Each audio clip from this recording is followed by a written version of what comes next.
Well, a huge day in Washington, D.C. is President Trump met with outgoing President Biden and thanked him for a quote unquote smooth transition. But there are a lot of deep state swamp rats who are trying to bring down President Trump. And our next guest, Roger Stone, on Monday warned that he is worried about the security and safety of President Trump and that there are deep state forces that are trying to keep him from putting his hand on the Bible on January 20th.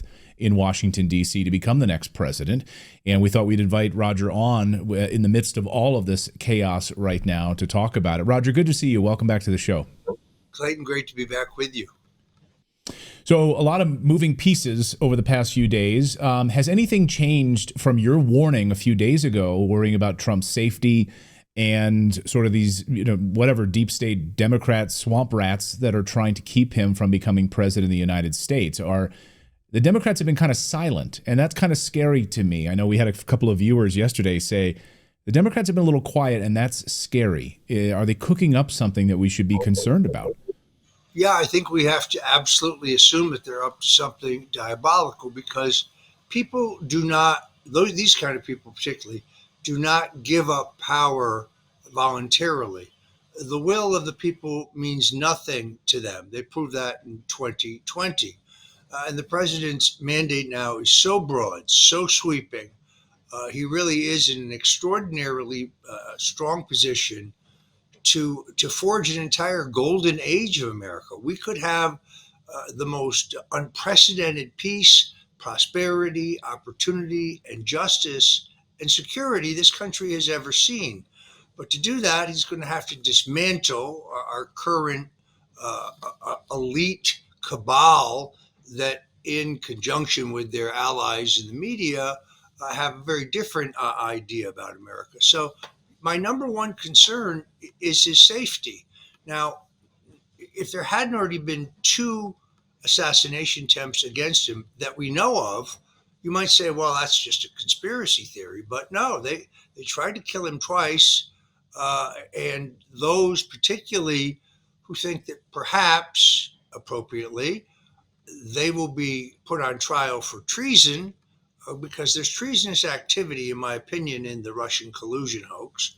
I think that they will go to any length whatsoever. So all these people now hitting me up on my phone for inauguration tickets, I'm not sure I want to see him out on the portico taking the oath of office, in public. I kind of wish that he would do it in a private, highly secured ceremony inside with all the necessary officials. It's not that he's afraid. He's afraid of nothing. He knows no fear. But I do fear some other attempt to destroy him. I worry about it when he flies, for example. Back when I was a lobbyist for Angola, for the Angolan freedom fighters, I helped them get shoulder-launched, Stinger missiles. They can take down an airplane. So that's my number one concern. And look, I'm not in the security business, but I am a soldier in the Army of God, and I pray about it every single day.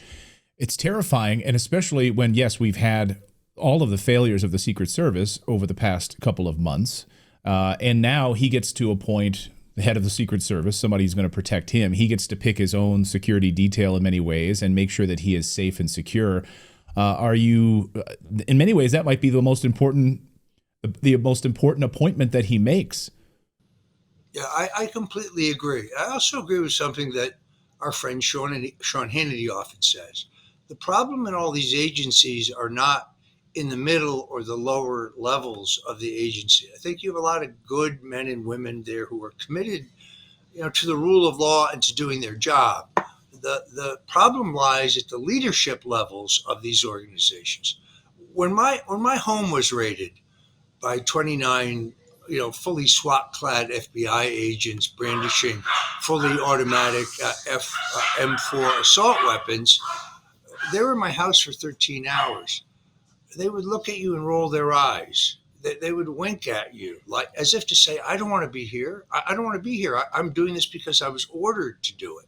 So I do think we need somebody at the top of the FBI, particularly of the Central Intelligence Agency, particularly of the Secret Service, particularly, who's prepared to clean out those agencies and ensure that those who are there are committed to the rule of law and the protection of the president and the country. You mentioned the lawfare piece of this, right? I mean, coming to your house and all of that, and then everything they've been going after Trump. It seems to me that there's a respite now. Jack Smith set to maybe step down, pulling back on these on his prosecutions. But then you have Letitia James in New York saying we're ready, we're battening down the hatches, we're getting ready.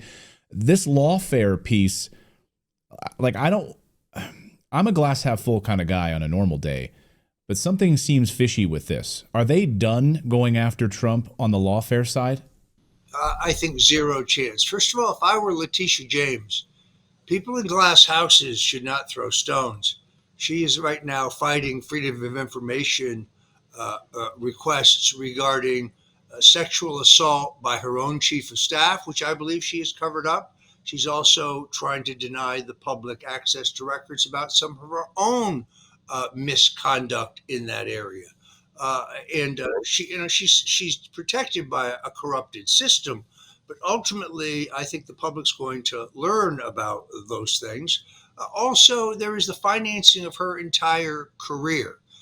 Back when she was on the city council, remember, a contribution to the New York City Council of under $250 gets put through a 10-to-1 campaign finance match. So if the money was illegal to begin with, and much of it I can prove was, and then was matched with the taxpayers' money, there's two violations there, two very serious violations. It's kind of like with Eric Adams. No, this was not that he just got a coach ticket bumped up to first class, or he got an extra virgin, Bloody Mary. He took $10,000 from Turkey illegally. He gave it to straw donors. He washed it through the state's campaign finance program, turning that into almost $800,000. And in return, he allowed the Turks to inhabit a building that had no occupancy certificate and should have had it. He also, in the case of Letitia James and Eric Adams, there were multiple complaints about prostitution and drug activity and sex trafficking in this club in the Bronx that they all had almost like their clubhouse, but those were quashed. There was never any investigation. So I would say, again, people in glass houses should not be throwing stones. The deep state swamp rats that, of course, even Candace Owens was warning about yesterday, swirling around Trump, trying to bring down his presidency. Maybe that's their strategy. They've tried assassination, they've tried lawfare, they've tried all of these strategies, maybe to try to undermine him once again. Trump admitted that his biggest mistake from the first go-around was that he had too many deep state swamp rats around him. This time, I think, you certainly involved. There's been great celebrations to have that Mike Pompeo, man who tried to assassinate Julian Assange, is not going to be in this administration. Nikki Haley, absolutely thrilled that she's not going to be in this administration. So we're getting some wins. Are you concerned at all about some of these picks that we have been confirmed by Donald Trump on Truth Social that he has officially appointed or nominated, I should say, for some of these positions? Or are you worried about the deep state swamp rats circling Trump? First of all, in terms of those appointments that we know to be real, I mean, that are confirmed, I have to say, exactly. No, I don't have any concern. For example, I think the appointment of Tom Homan is a great appointment. He is a tough, no-nonsense guy. And if you're going to do, as Dwight Eisenhower did, you're going to deport millions of illegals. Eisenhower deported 1.3 illegals who had criminal records from the country. It can be done. It just takes the will and the know-how. Tom Homan's the man for that job. Very pleased with that appointment. I have no problems with anybody who's been formally announced yet. I have a few reservations about those who are speculated against, but I warn people in this atmosphere, there's a huge amount of information out there that's not necessarily true. And in the internal maneuvering, the way to sink a candidacy is to plant a story that says so-and-so will be appointed to this position when they haven't been. Then they get blamed for putting out that leak, even though they themselves did not do it. This is the oldest trick in the book. Look, I was the head of youth for McKinley. I've been around a long time. I've seen this act and the Right. way they leak to try to take out prospective candidates.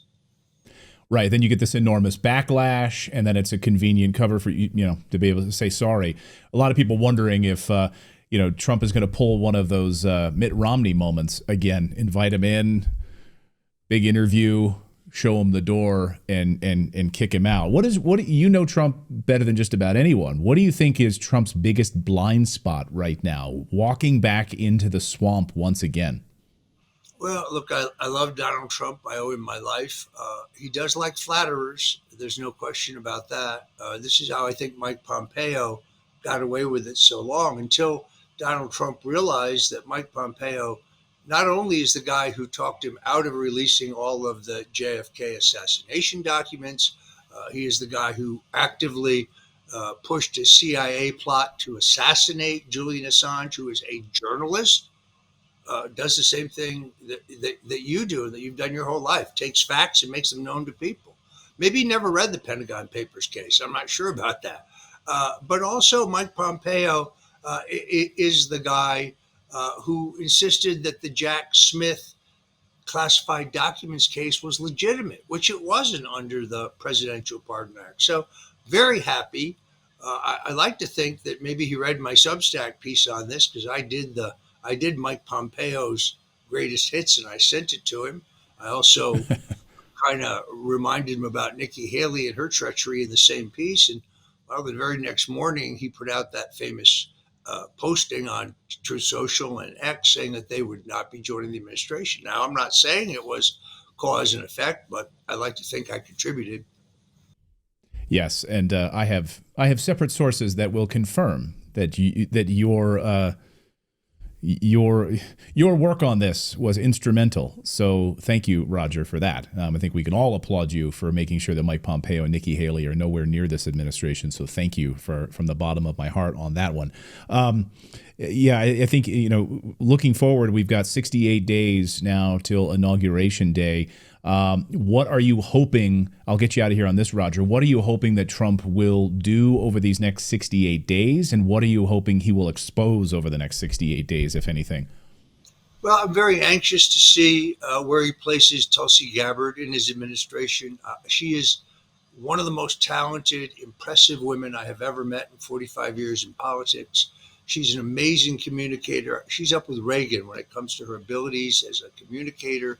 And having served on the Armed Services Committee, having served 4 terms in Congress, having been vice chairman of the DNC and seeing how that party has been taken over by radical socialists and Marxists, a lieutenant colonel in the U.S. Army Reserve, a combat veteran in both Iraq and Kuwait. And no one, literally no one, other than Donald Trump and J.D. Vance themselves, no one worked harder for this victory. 31 days on the road straight, speaking to rallies with RFK, on her own, with the president and RFK. She's someone I really want to see in this administration. Also true of Kash Patel. Kash Patel did more to expose the Russian collusion hoax than anyone, save perhaps his boss, Devin Nunes. He is someone I want to see in this administration. I hope the president will avail himself of those talents. These are the kind of people he needs around him who understand they weren't elected president. Donald Trump was elected president. Their job is to carry out his agenda, not to dilute it, not to slow it down, not to cancel it. I think that those are 2 things that I'll be looking very keenly for, and I'm very optimistic. I know the president shares my high regard for both of them. And then lastly, of course, is Robert Kennedy. See, I think that the move to make America healthy again is vital. And I want to see him in a position where he can make sure that happens. He deserves a huge amount of credit for this victory. I just saw an authoritative study. 86% of his voters showed up and voted for Donald Trump. The rest of those people were never going to vote anyway. There were people he brought into the process. That's a miraculous number. He worked very hard to make sure that happened. So I'm looking for a strong appointment by him as well. Those are the 3 things that are on my mind today. Yeah, I think you and I are in alignment like that. I would love over the next 6 months to find out that our children's school lunches are now suddenly healthy.